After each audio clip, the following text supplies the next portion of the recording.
বন্ধুরা, শুধু তোমারই জন্য আজকের পর্ব রিভিউ। প্রথম রাউন্ডে পীযূষের তিতলিকে পছন্দ হয়েছে। তার মাম্মাম বলছে যে পরের রাউন্ডগুলোর জন্য অপেক্ষা করতে। এদিকে রাহি চিন্তায় পড়ে গেছে, সে পরের ওয়েস্টার্ন রাউন্ডে কি করে ড্রেস পরে স্টেজ শোতে যাবে।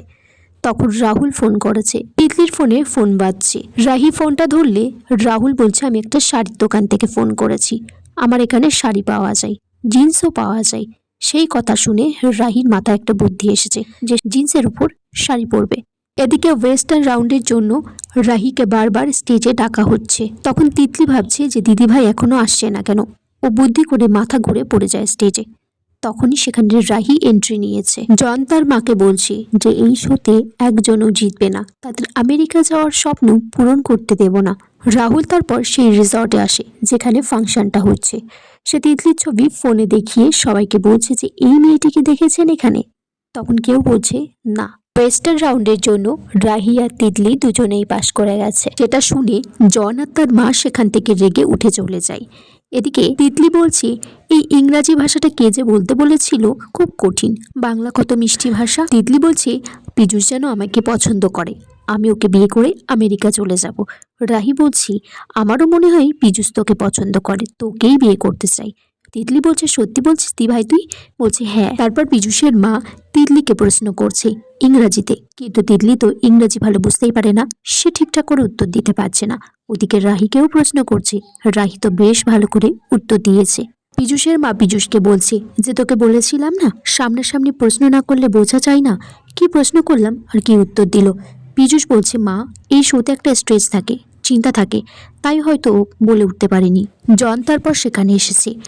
পীযূষের মায়ের পিছনে দাঁড়িয়ে একটা ফোনে নাটক করে বলছে যে তিতলি মেয়েটি খুব একটা ভালো নয়, সে শুনেছি অপয়া, যাতে বিয়েটা পীযূষ না করে তাকে। কিন্তু পীযূষ তো তিতলিকে বলছে যে কবে তোমাদের বাড়ি বিয়ের কথা বলতে যাব। তিতলি সেটা শুনে আনন্দে লাফাচ্ছে। এদিকে রাহিকেও পাত্রপক্ষরা পছন্দ করেছে। রাহুল তারপর তার বন্ধুকে বলছে, শুনেছি মন থেকে কাউকে চাইলে খুঁজে পাওয়া যায়, আমি তো মন প্রাণ সব থেকে চাইছি, খুঁজেই পাচ্ছি না। তখনই পাশে একজন মহিলাকে দেখে রাহুল, যে লোকের ভাগ্য দেখে দেয়, জ্যোতিষী টাইপের। তিনি তখন জ্যোতিষী মহিলাটি বলছে, আমাকে 200 টাকা দাও, আমি বলে দিচ্ছি এই মেয়েটাকে আমি এই রিসর্টে দেখেছি।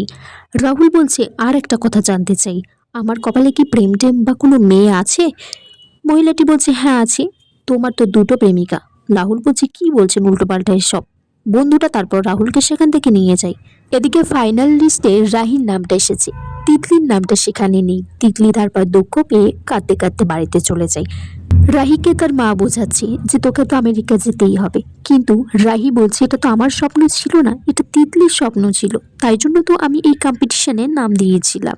রাহি তারপর তিতলিকে বোঝাচ্ছে যে পীযূষ তোকে রিজেক্ট করার কে, আর ওকে কতটাই বা চিনিস যে ও রিজেক্ট করেছে বলে তুই এতটা কষ্ট পাচ্ছিস। এদিকে রাহুল তার বন্ধুকে বলছে যে আমি তিতলিকে প্রপোজ না করে এখান থেকে যাব না, ও যদি কোনো ছেলের সাথে বিয়ে করে ফেলে। বন্ধুরা, আগামী পর্বে দেখা যায় রাহিকে যে পাত্রপক্ষ পছন্দ করেছিল তাকে বিয়ে করতে চলেছে। তখন সেখান থেকে সেই স্টেজের মহিলাটি বলছে যে 1 মিনিট, ওকে মালা পরিয়ে বিয়ে করবেন না। আমরা দেখতে পেরেছি যে রাহি তার ফর্মে যে সমস্ত ইনফরমেশন দিয়েছিল সেগুলো ভুল দিয়েছে।